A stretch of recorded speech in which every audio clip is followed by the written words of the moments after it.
Hey, Tony here with Little Tomato Concepts, bringing you more tips about how to improve your room and what you've got going on.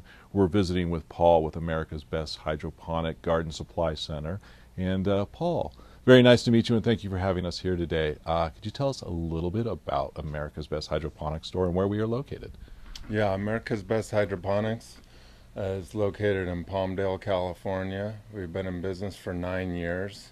After being a grower for 18 years, I decided to get into the growing business, teaching people how to do it. You have people coming in and out of the store all the time. They're always asking you questions.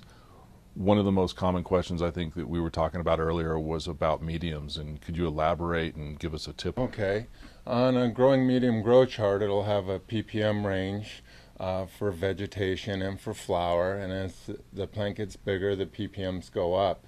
What you need to check on cocoa and grow mediums like soil that store nutrients is you need to check the runoff of the grow medium to see where your ppms are at. So when you actually feed the bucket with your 800 ppm food, you need to check the runoff that comes out the bottom with another cup, and you collect that runoff and you check the ppm of that to see that you're staying in range. This is the biggest mistake I have in my shop. People do not check the runoff. They come back to me with a cup with some runoff. I check it and it's over 2,000 ppm every time off the scale, and that is the biggest problem I have.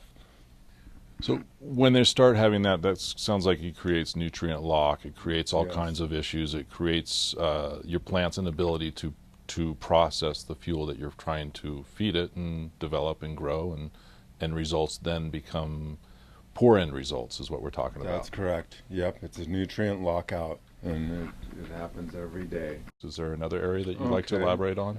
Well, you could save on energy by running an LED light that uses, we grew these plants with a 200 watt T5 system. Then we grew these plants with a 115 watt LED light.